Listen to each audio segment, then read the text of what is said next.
Hey, imagine it's the year 2200. Earth has changed beyond recognition, and we're now living in a world that seems almost like a science fiction movie from the past. Cities are vast and high-tech, with flying vehicles zooming across the skyline. Space travel is no longer reserved for the elite or astronauts. It's a part of everyday life. People commute to Mars for work or even take vacations on the moon. And yes, we've got artificial intelligence helping us navigate this future world, but also in ways we never thought possible. So, you might be wondering, what does all of this have to do with aliens? Well, let's get to that. In this future world, humanity has made incredible strides in space exploration. We've sent probes to distant stars, built colonies on other planets, and even learned to communicate with other species, sort of. There's been no clear sign of intelligent life out there, at least nothing that we can fully understand, until now. For centuries, humans have looked up at the stars, wondering if we're truly alone. Are we the only ones in this vast universe? And if we're not alone, who else is out there? These questions have shaped much of human exploration and even our sense of self. And let's be real, most of us have probably asked ourselves what it would be like to actually meet someone, or something, from another world. But in 2200, that question is about to get a whole lot more real. That is, until something changed. And it all started with a signal. This wasn't just any radio signal though. It wasn't just some random noise from a distant star. It was something far more complex. Something that seemed almost intentional. A message from the stars. You see, the year 2200 wasn't the first time we'd gotten our hopes up about alien contact. There had been false alarms before. Scientists had thought they'd found something in the past, only to discover later that it was a natural phenomenon. Some weird signal from a pulsar or a strange solar flare. So, when the first signal came in, it wasn't met with instant belief, it was met with skepticism. But there was something different about this one.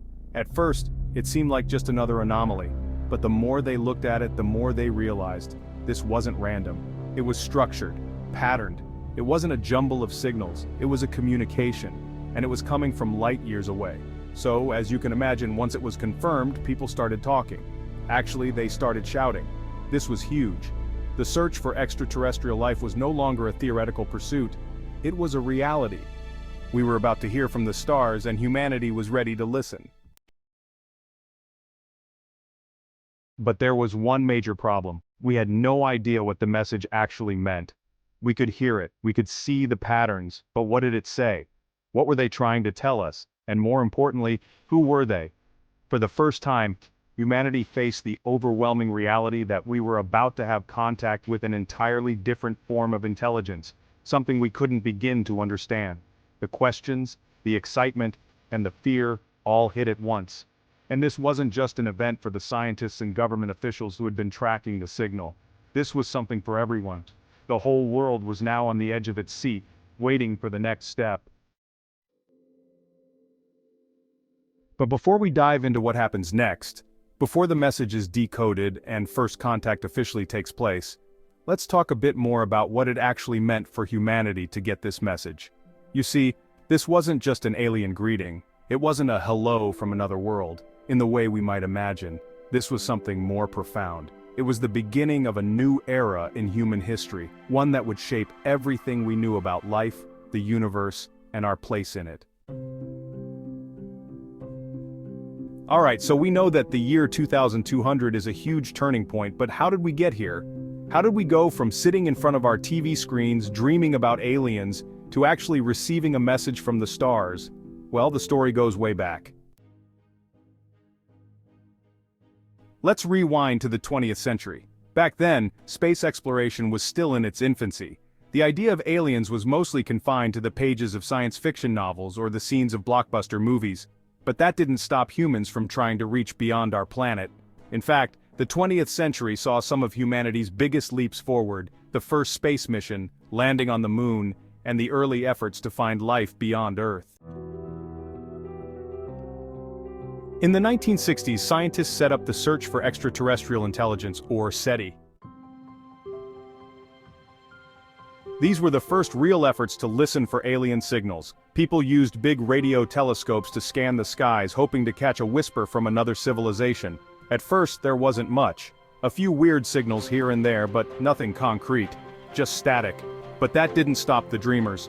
SETI kept pushing forward, and scientists around the world continued to look at the stars, hoping for some sign that we weren't alone. Fast forward to the 21st century. By now, humanity had advanced beyond just looking at the stars. We sent probes to Mars, to Saturn's moons, and beyond. And then in the 2010s, things really started to get interesting. We discovered thousands of exoplanets. Planets that orbit other stars. Some of them were even in what we call the habitable zone, the perfect distance from their star where life, as we know it, could exist. These discoveries fueled excitement. The possibilities seemed endless. Maybe life is out there, people started saying. Maybe we're not as unique as we think. Scientists were now able to scan the atmospheres of these distant planets for signs of life. Things like water, oxygen, and methane. In fact, just a few years before that historic message came through, astronomers detected what seemed to be an odd, repeating signal from a star system many light years away. It turned out to be a natural phenomenon, but the excitement, the thrill of the search, was undeniable. People started to believe that contact wasn't just possible, it was inevitable. And then, in 2200, the message came. Now let's not get ahead of ourselves. Because even after all this progress, the idea of finding intelligent life wasn't as straightforward as you might think. Just because there were planets out there that could support life, didn't mean that aliens were knocking on our door. There were huge barriers, distance, technology, timing, that meant the odds of actually making contact were astronomically low. So why, in the year 2200, did this message come through? What changed? Well, here's where things get interesting. By 2200, humanity had become experts in space exploration. We had colonies on Mars, mining operations on asteroids, and even small stations orbiting other planets in our solar system. We'd perfected the art of faster-than-light travel, or at least travel that could get us to other stars within human lifespans. Our telescopes were more advanced than ever, and AI-powered algorithms helped us sift through mountains of data in ways we couldn't have dreamed of 100 years before. But more than that, we had become a civilization that no longer just looked at space, we interacted with it. Satellites, probes, and even artificial intelligence were scanning for signs of life constantly, not just in our own solar system but in the deep, dark corners of the galaxy.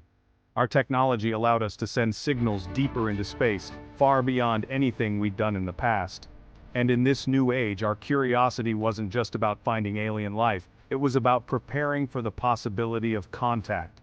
In fact, many of the advancements that led to the breakthrough in 2200 were built on decades of collaboration between scientists, governments, and private companies. International space agencies like NASA, ESA, and newer entities like the Lunar Coalition worked together on projects that made this kind of communication possible.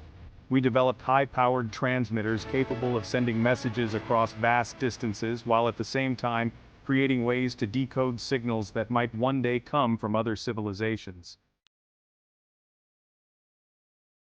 But the thing that finally made contact a reality wasn't just technology. It was the right mix of timing and opportunity, the right place in the universe, the right moment in history, and most importantly, the right message. It was a perfect storm of cosmic events. The signals from the aliens didn't come out of nowhere. They were targeted, purposefully sent to where we would be listening. And that's what made the moment so monumental. This wasn't some random signal from deep space. This was communication. A message, encoded in ways we could understand, transmitted across the vastness of space with intent. The funny thing about First Contact is we always imagined it in movies and books. There were stories of alien invasions or peaceful exchanges of knowledge, but in reality, when it happens, it's far less dramatic and far more profound than we could ever imagine. It's like waiting for someone to knock on your door. You think you know what's going to happen, but when it actually happens, everything changes. In a way, the message we received in 2200 wasn't just a message from aliens, it was a message from ourselves too, a message that said, yes, we are here, we're ready. It wasn't just about finding them, it was about becoming the kind of civilization that could understand the message and respond in kind. Alright, let's dive into the moment that changed everything: the discovery of the signal. This wasn't just another anomaly picked up by some telescope, it was something much more meaningful, something that made scientists pause and think, wait, this could actually be it. It all started with a routine scan. A team of researchers working with the latest generation of deep space observatories, using AI-powered algorithms to filter through the noise of space, picked up something unusual. They had been scanning distant stars, looking for signs of habitability or biosignatures. But instead, they found something that wasn't just random static. It was different. At first, the signal wasn't anything special, just a faint burst of radio waves, one of the many signals they tracked every day. But this one had a distinct pattern, something structured. That's when the experts started to get curious. It wasn't like anything they'd ever seen before. Normally space signals are a random mess, some pulses here, some waves there, but this had rhythm, it had a kind of beat to it, almost like a language. Now, if you're wondering why does that matter, aren't there lots of natural phenomena that can create patterns in space? That's true. Pulsars, the spinning remnants of stars, can emit repetitive signals. So, scientists were cautious. They knew the universe is full of noise, stuff like cosmic radiation or solar winds that can throw off signals. But this signal, it didn't feel random. And it wasn't just a single burst. It was steady, repeating, with variations that suggested complexity. The team didn't just jump to conclusions, they did what any rational scientist would do. They verified the data, they checked multiple sources, they used every available tool to ensure they weren't looking at some strange quirk of nature. The result? The same pattern again and again. After a week of cross-checking and recalibrating their instruments, the signal was confirmed. It wasn't from any known satellite, probe, or even a space station. It wasn't from a natural source either. It was coming from a star system over 20 light-years away, a place that hadn't been considered particularly promising for extraterrestrial life. And there it was, a deliberate signal, a message. Now, I know what you're thinking, this sounds too good to be true, right? Of course, there was skepticism. The initial reaction was disbelief. Some said it was an incredibly complex coincidence, others thought it might be an error, or just some misunderstood natural occurrence. But the deeper they looked into the data, the clearer it became. This wasn't a fluke. Scientists began to speculate. Could it be a distant civilization trying to reach out to us? But then, there was the question of how. How would an alien civilization even know we were out here? How would they know we could detect their message? That's the thing. This wasn't some random hello floating in space. This was an intelligently crafted message designed for us to find. It was like they knew exactly what kind of signal we'd be listening for. The excitement was palpable. It wasn't just a discovery, it was a realization. This was real. This wasn't the work of some overactive imagination or an advanced satellite from another human spacefaring country. This was something else entirely, something from beyond our world. Once the signal was confirmed, the race began to decode it. And, naturally, scientists were both thrilled and terrified. Imagine being the person tasked with deciphering a message from another civilization. The implications were mind-boggling. But there was a catch. The signal was unlike anything we had ever encountered. It wasn't in a language we understood. It wasn't in any form of communication we were familiar with. At first, the message was just noise to most people. There were patterns, yes, but they didn't immediately resemble any kind of language, mathematics, or symbols. But that was part of the challenge, wasn't it? Understanding the unexpected. Alien intelligence wasn't going to communicate in the same way we do. So, the scientists went to work, using advanced AI and machine learning to analyze the data. The problem was, these tools, while powerful, still needed guidance. They had to think in a way we couldn't quite imagine. They had to start from scratch, building algorithms that could recognize the potential for intelligent structure in a signal. something that had never been done before. The theories started pouring in. Some believed it was a form of communication based on math, numbers, prime sequences, something universal that all intelligent species might understand. Others suggested it was a kind of visual code, a picture or hologram encoded into the radio waves. And some thought it could be something even stranger, perhaps a completely new form of communication, something that didn't fit into any of our current frameworks. Days turned into weeks as the world held its breath. Every new breakthrough brought more excitement and uncertainty. The experts began to piece together a few key patterns, certain sequences that seemed to repeat with intent, certain frequencies that suggested meaning, but there was still a long way to go. What made the discovery so significant wasn't just the fact that we were hearing from another civilization, it was the complexity of the signal itself. This wasn't just a simple hello from another galaxy, this was the start of a conversation that would shape the future of humanity. So, by now, we've got the signal. It's been confirmed and people all over the world are buzzing with excitement. But here's the kicker, we still have no idea what it means. Decoding this message is no easy task. I mean, think about it. What would you do if you received a message from an entirely different species? You wouldn't just read it like a normal text, right? You'd have to figure out the context, the structure, the language, and... At first, the scientists were totally overwhelmed. The signal had been clear, but the meaning, not so much. The message came in a series of repeating patterns, sequences of numbers, frequencies, and other data points. At first glance, it seemed like a puzzle, but it wasn't just a matter of translating it like a code. This was something much more profound. The structure itself was what stood out, something we hadn't seen before. Remember, humans have always used language as a way of communicating, whether that's through spoken words, written symbols, or visual representations. But what if these aliens didn't use language in the same way we do? What if they communicated using something completely different, something that didn't rely on sounds or visuals at all? The possibilities were endless, and that's exactly why this was such a daunting task. The first thing the researchers did was rule out any conventional methods of communication. There were no obvious patterns that corresponded to common human languages.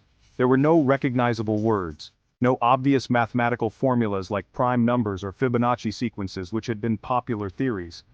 This wasn't just a message, it was a challenge.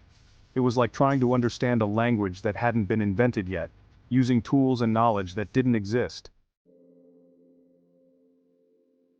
The breakthrough came when researchers started to notice a recurring theme. The message was based on context. That's when the AI systems kicked into high gear.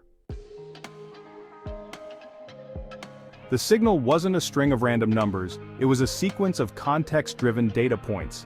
Essentially, the message was structured like a conversation in which each part of the message depended on the previous one. Imagine trying to understand a story where the next chapter can't make sense until you fully understand the first one. That's what the aliens were doing. They were teaching us their language step by step, using a kind of logical progression. One of the first clues that pointed toward this kind of teaching method came from the signal's frequency. The message wasn't just a series of random bursts, each burst was spaced out in a way that suggested there was a rhythm to it, a pattern, but also an intentional delay between certain elements. It was like learning how to understand a new set of rules. If you thought of the message as a complex puzzle, then every new piece you uncovered didn't just give you information, it gave you a way to interpret the other pieces, slowly building towards a complete picture. As AI programs began to map out the sequences, they noticed that certain frequencies lined up with mathematical constants, things like pi, the golden ratio, and even prime numbers.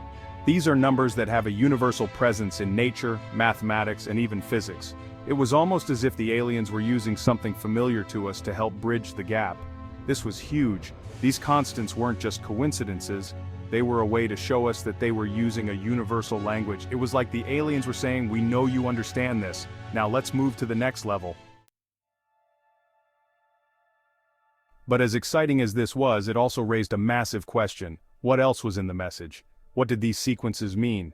We'd cracked a bit of the code, sure, but the deeper we went, the more complex the message became. It was clear that this wasn't a simple hello from space. The aliens weren't just saying, "We're here." No, this message was much more layered. They were teaching us. They were showing us how to think in ways we hadn't even imagined. The next step was figuring out the purpose behind the message. Was it just a way of introducing themselves, or was there more? To the scientists and linguists working around the clock to decode the signal, it was clear that the message was more than a greeting. It was an invitation to learn, to connect. This was the first step in what could be a long, complex relationship between humanity and another intelligent species. But that's where it got tricky. Even as we decoded more and more of the message, we realized we didn't fully understand what they were asking of us. The initial response from Earth's governments was cautious but optimistic. Scientists began to form teams to explore the message further, trying to understand the implications. But in parallel, there were questions from the public. People wanted to know, what does this mean for us? What should we do next? It wasn't just about understanding the aliens' language, it was about understanding their intent. Was this a friendly exchange, or was there something more? Were they offering knowledge, or were they testing us? And perhaps most importantly, were we ready to meet them? There were some who feared that this might be the beginning of something far darker. After all, we've seen enough alien invasion movies to know that things can go wrong quickly. Others believed this was a turning point, an opportunity for humanity to prove itself on the galactic stage. The more we uncovered, the more we realized just how much was at stake. The message, while it seemed structured and purposeful, was also full of ambiguity. The deeper humanity dug into it, the more we realized how much we still didn't know. This wasn't just an introduction, it was a challenge, a test. Could humanity understand this message in time, and if we could, what would we do next? So, now that the message is out there and scientists are working around the clock to decode it, what's happening on the global stage? Well, as you can imagine, there's no shortage of reactions. Governments, media, and people from every corner of the world were suddenly faced with an undeniable truth. We weren't alone. The news spread like wildfire and the whole planet was holding its breath, waiting for the... But here's the thing. As much as humanity was thrilled by the idea of making contact with another intelligent species, there was also a fair amount of fear. After all, this was uncharted territory. We had no idea who these beings were, what their intentions were, or how we should respond. Would they be friendly? Would they be hostile? Would we even be able to understand them fully? The questions were endless. In the early days, governments worldwide acted cautiously. The UN called for emergency meetings, and the major world powers quickly formed committees to decide how to handle this unprecedented event. No one wanted to make a rash move, and everyone was keenly aware of the potential risks. While there was a sense of hope, there was also an underlying tension. The debate started almost immediately. Some argued that humanity should send a message back as soon as possible. They believed that waiting too long might make us appear weak or unresponsive. After all, we didn't know how long this alien species had been listening to us, or if they were even still paying attention. The fear of missing an opportunity to make contact was real, and there were many who felt we should act swiftly before it was too late. On the flip side, there were those who urged caution. They argued that we didn't know enough about these beings to risk sending a response right away. What if they misunderstood our intentions? What if they were testing us, and sending a hasty response might be interpreted as a threat? History had taught humanity to be careful about the unknown. In the worst-case scenario, contact with an alien species could result in a disaster. Think about the way humans have interacted with each other throughout history. Misunderstandings, conflict, even war. What if the same thing happened on a galactic scale? But despite the caution, there were voices who said, "We can't let fear control us. This is a moment of unparalleled opportunity." And they had a point. The discovery of alien life was the biggest scientific breakthrough in human history. Imagine what it could mean for our understanding of the universe, of life itself. The possibilities were almost too vast to grasp. So while some were pushing for immediate action, others were pushing for patience. It wasn't just governments that were debating this, people everywhere were also weighing in.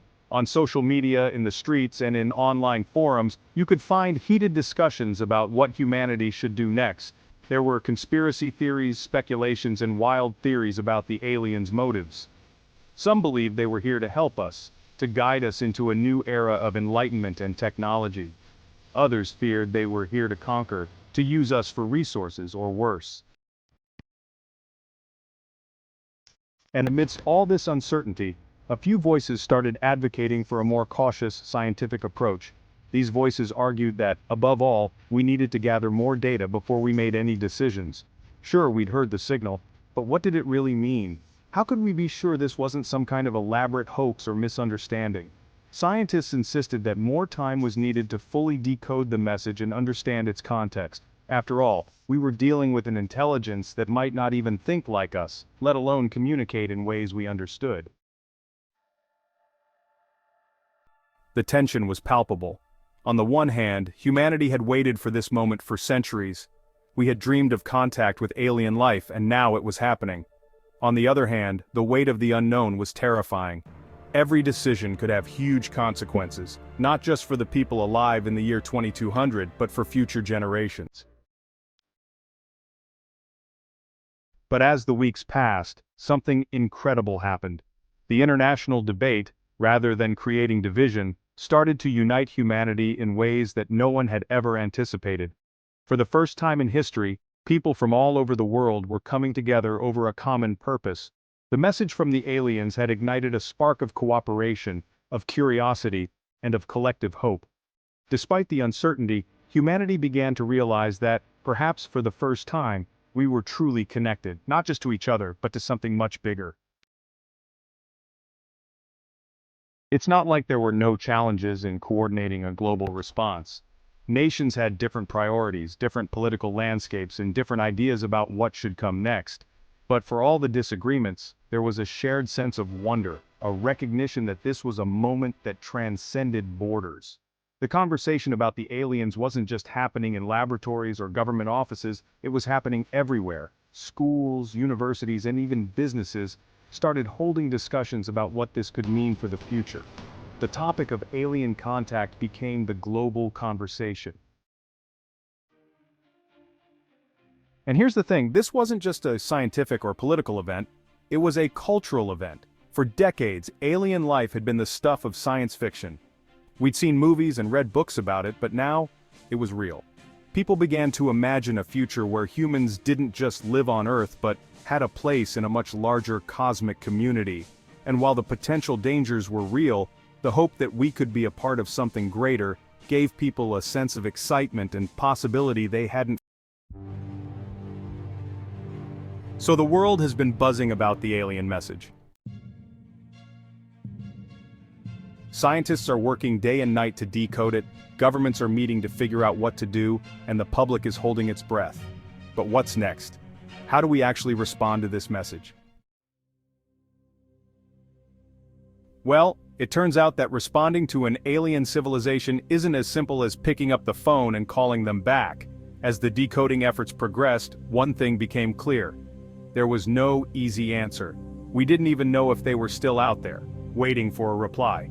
And even if they were, how could we send a message back that made sense to them? More importantly, how could we send a message that wouldn't accidentally provoke them or make us seem hostile? The first attempt to respond came just a few months after the signal was received. It wasn't a response in the traditional sense, it wasn't like we were sending back a simple, "Hi, we're here." No, this was something more calculated. The scientific community had agreed that we needed to send a message that was both universal and respectful, something that would reflect humanity's curiosity and desire to understand. Now, keep in mind that by this point the world had been watching every move. Governments weren't the only ones in the game anymore. Private companies, universities, and independent researchers were all coming up with ideas on how to communicate back. Some suggested using mathematics, others thought a series of musical tones might be the key, and some believed that sending a physical signal like a probe would be the best way to go. But in the end, the United Nations took the lead on crafting the first official reply. They formed a team of scientists, linguists, and even philosophers to come up with the perfect message. The hope was that it would be simple enough to avoid confusion, but also profound enough to show that we were intelligent and worthy of being part of the galactic conversation. The message they crafted was a mix of universal elements. It included mathematical constants, a sequence of prime numbers, and even a simple visual representation of the solar system. There were also sounds, musical frequencies, things that could potentially be recognized by beings with vastly different sensory systems. The goal was to create something that transcended language, something that could be interpreted by any form of intelligence, no matter how different it might be from ours. But even with all the effort put into this message, there was still a huge question hanging over everyone. What if it's not enough? What if they don't understand it? What if they're not even listening anymore? There was a lot riding on this first attempt. It wasn't just about answering back, it was about sending a signal that said, "We're here. We want to understand. We want to be part of this conversation." But the first attempt wasn't perfect. As you can probably imagine, there were hiccups. The message wasn't received as well as everyone had hoped. There were all kinds of technical issues, as well as concerns about how the message would be interpreted. The signal itself was sent through a combination of radio waves and laser pulses, an attempt to cover all the bases in case the aliens had a different form of technology, but it was unclear whether the message reached its intended destination, or if it even made sense to the aliens. In the months that followed, there was a growing sense of frustration. Humanity had put so much effort into that first message, but there was no response. Nothing. It was like we had sent out a signal into the vastness of space hoping for a reply, but instead, we were met with silence. It was tough. The hope that had initially filled the air started to give way to doubts. Were the aliens still out there? Or had they long since moved on? Was there something wrong with the message we sent? Or was it just too soon for them to reply? This period of silence was a critical moment for humanity. It was a time of reflection. Governments and scientists had to reassess their approach. They had to figure out how to handle the uncertainty. What did it mean that the aliens hadn't responded? Did it mean they didn't care? Or was it just that they were too far away, or perhaps not using the same methods of communication that we were? But then, something unexpected happened. After months of no reply, new signals began to appear. They weren't exactly a direct response to the message we had sent, but they were clearly from the same region of space. These new signals were different, more complex, with a broader range of frequencies and patterns. They seemed like an answer, but it wasn't as clear-cut as we might have hoped.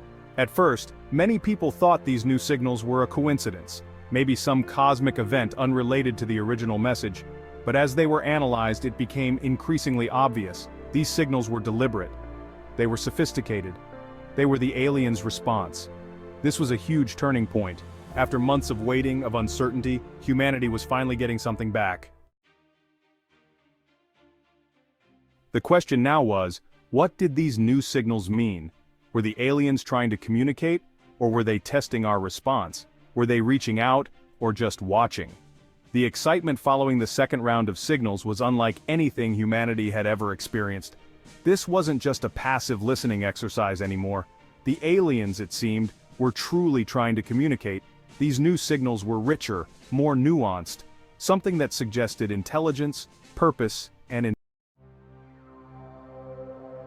Unlike the initial message, which had been cryptic and fragmented, these signals had structure. The patterns seemed to align with the things we understood, frequency, time intervals, and even mathematical principles. But they also included strange elements. Frequencies that defied our expectations, symbols that didn't quite fit into any recognizable pattern. It was like they were speaking to us in a language we hadn't yet developed. The world was watching again, but this time, the atmosphere was different. The initial shock of discovery had worn off. Now humanity was grappling with the deeper implications of what this could mean. It wasn't just about finding alien life anymore. It was about how we as a species were going to deal with this new reality. One of the most significant shifts in perspective came from the scientific community. Up until this point, most of the efforts to understand the signals had been purely analytical, decoding patterns, testing hypotheses, trying to make sense of the data. But now, as the signals became more sophisticated, scientists began to ask bigger questions. Questions about the nature of intelligence itself. What does it mean to be intelligent? What does it mean to communicate? If these beings were so different from us, could we ever truly understand each other?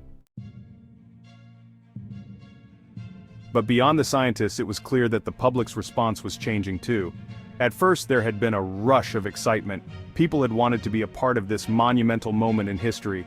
But now, as the messages from the aliens grew more complex, there was a sense of unease. Were we prepared for this? Were we ready for the responsibility that came with contacting another species? What would they expect from us?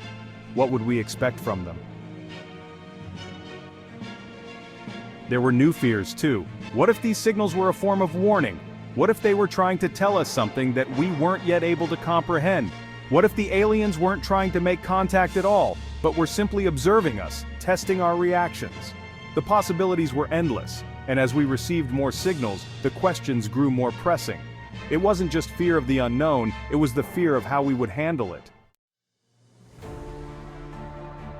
This was no longer just a scientific discovery, it was a global shift.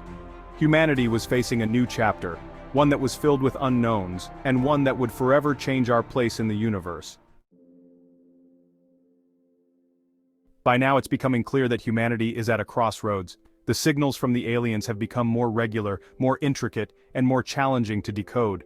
The world is no longer just waiting for answers, it's grappling with the consequences of this new reality. And it's not just scientists or politicians who are affected, it's the entire global population. This is where things get interesting. The discovery of intelligent alien life is not just a scientific breakthrough, it's a seismic shift in how we think about ourselves, our place in the universe, and our future. As the alien signals continued to unfold, it became clear that humanity's old ways of thinking were no longer enough. Every country, every culture, and every person on the planet had to reconsider everything they believed about life, intelligence, and existence. And that led to a massive cultural and philosophical shift. For centuries, human society had been built on the belief that we were alone in the universe. Sure, we had speculated about alien life, we had built movies, books, and theories around the idea, but at the end of the day, humanity had always centered itself in the cosmos. We were the most intelligent species, the pinnacle of evolution, and the idea of alien life was something we toyed with rather than truly considered. But now everything was changing. Suddenly people began questioning the very nature of human existence. If there were other civilizations out there, how did we fit into the grand scheme of things? Was humanity just another tiny, insignificant speck in an endless universe? Or did we have a greater purpose that we hadn't yet understood? These weren't just questions for scientists anymore. They were questions for everyone. Religious leaders, philosophers, and thinkers around the world started to interpret these events through their own lenses. Some saw the arrival of alien messages as proof of divine creation, perhaps as part of a larger cosmic plan. Others believed it was a challenge, a test of humanity's morality and ethics. How would we treat these new beings? Would we rise to the occasion, or would we let fear and misunderstanding drive us to destroy our chance for something greater? For the first time in history, there was an active global conversation about the nature of intelligence and consciousness. Could a being that didn't think like us still be considered intelligent? If their culture was entirely different from ours, could we ever truly understand their values, their motivations, or their needs? The debates weren't just confined to universities or think tanks, they were happening everywhere, from dinner tables to online. Governments too had to rethink their priorities. This was no longer just about national interests or power struggles. Now it was about the future of humanity. The United Nations called for an unprecedented global summit. Leaders from every country came together to discuss what steps should be taken, how humanity would navigate this new phase, and what kind of role Earth would play in a galactic community. But it wasn't just about policy decisions, it was about the bigger questions. How would humans handle the responsibility of being a part of something so much larger than themselves? And then there were the scientists. As decoding efforts continued, new breakthroughs came that started to reveal deeper layers of the alien messages. These weren't just technological signals, they contained deeper knowledge, concepts that challenged everything humanity had learned. New scientific models were being developed to incorporate this information. Researchers started rethinking physics, biology, even the fundamental laws that govern the universe. Could these aliens have discovered something we hadn't? Could their understanding of the universe be far more advanced than ours? Yet, even as we were learning more, there was still so much we didn't understand.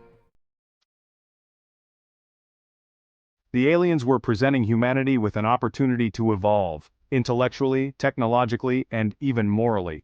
But the challenge was immense. Some wondered whether humanity could rise to the occasion. Were we ready for this? Could we handle the responsibility that came with this new knowledge? The economic impact was equally staggering. Industries that once seemed essential, like traditional manufacturing or even military defense, began to shift.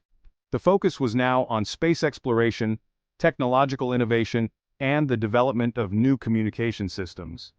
Businesses began to invest heavily in space travel, artificial intelligence, and even bioengineering. There was a sense that the entire planet was on the verge of a new golden age, but only if we could handle it properly. And yet, for all the excitement, there was a dark side to this rapid change. As society began to rethink its future, there were those who feared the collapse of the current world order. There were protests and debates about what this new reality meant for human identity. People feared losing their place in the world, and some groups began to resist the changes. The aliens, after all, were challenging everything we had known. Was it possible that, in our rush to understand them, we would lose something fundamental about who we were as humans? The divide between those who embraced the new era and those who resisted it grew. Some believed that humanity's survival depended on embracing the unknown, adapting to the new reality, learning from these new alien civilizations, and expanding into the universe. But there were others who worried that we might lose our essence in the process, sacrificing the things that made us human in exchange for progress and knowledge. And so, as humanity stood on the brink of this great leap, the questions continued to pile up. Were we ready to meet the aliens as equals? Would we be able to learn from them and grow into a new, more advanced civilization? Or would we falter in the face of the unknown? Would our old fears and divisions prevent us from making the most of this incredible opportunity? This was the defining moment for humanity, a moment that would forever alter the course of our species. We were no longer just Earthlings. We were a part of something larger, something cosmic, and possibly, just maybe, a glimpse